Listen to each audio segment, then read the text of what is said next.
আপুনি এতিয়াৰ পৰা এটিএম কাৰ্ড নোহোৱাকৈ এটিএম মেচিনৰ পৰা টকা উলিয়াব পাৰিব।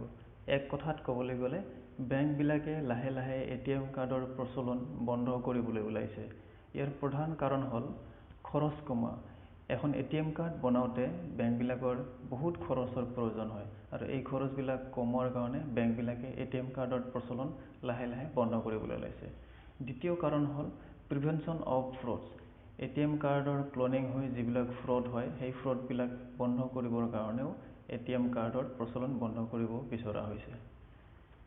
এতিয়া কথা হ'ল এটিএম কাৰ্ড নোহোৱাকৈ আপুনি কেনেকৈ এটিএম মেচিনৰ পৰা টকা উলিয়াব। তাৰ কাৰণে আপুনি আপোনাৰ যি বেংকত একাউণ্ট আছে সেই বেংকৰ মোবাইল বেংকিং এপটো ইউজ কৰিব লাগিব। আপুনি প্ৰথমে সেই মোবাইল বেংকিং এপত লগ ইন কৰিব লাগিব। লগ ইন কৰাৰ পাছত ৰিকুৱেষ্ট ফৰ কেছ উইথড্ৰল বুলি অপশ্যন থাকিব।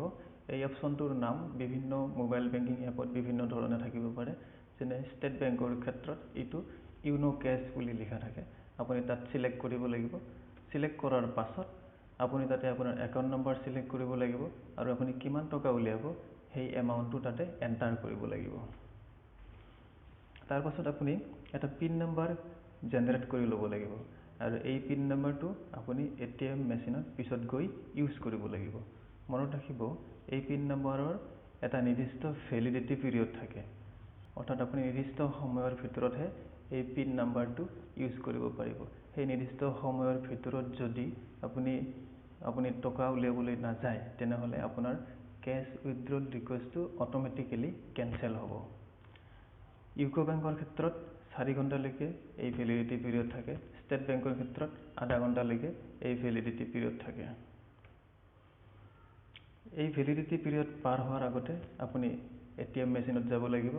এটিএম মেচিনত গৈ আপোনাৰ কাৰ্ডলেছ উইথড্ৰল যিটো অপশ্যন আছে সেই অপশ্যনটো চিলেক্ট কৰিব লাগিব। বিভিন্ন বেংকৰ ক্ষেত্ৰত এই অপশ্যনটো বিভিন্ন ধৰণে লিখা থাকে। SBIৰ ক্ষেত্ৰত ইউনো কেছ বুলি লিখা থাকিব। ইউকো বেংকৰ ক্ষেত্ৰত ইউ কেছ বুলি লিখা থাকিব। তেনেদৰে অন্যান্য বেংকৰ ক্ষেত্ৰত অন্য নাম তাত লিখা থাকিব পাৰে। আপুনি সেই অপশ্যনটো চিলেক্ট কৰিব। চিলেক্ট কৰাৰ পাছত তাতে আপুনি অলৰেডি ক্ৰিয়েট কৰি লোৱা পিন নম্বৰটো এণ্টাৰ কৰি দিব। পিন নম্বৰ এণ্টাৰ কৰাৰ পিছতে আপুনি এটিএম মেচিনত আপুনি যিটো এমাউণ্ট দিছিলে সেই এমাউণ্টটো তাত দেখা পাব। আপুনি মোবাইল বেংকিং এপত যিটো এমাউণ্ট এণ্ট্ৰি কৰিছিলে সেই এমাউণ্টটো আপুনি এটিএম মেচিনত দেখা পাব। এই এমাউণ্টটো আপুনি প্ৰথমে কনফাৰ্ম কৰি দিয়ক। তাৰপাছত লগে লগে আপোনাৰ টকা মেচিনৰ পৰা ওলাই আহিব।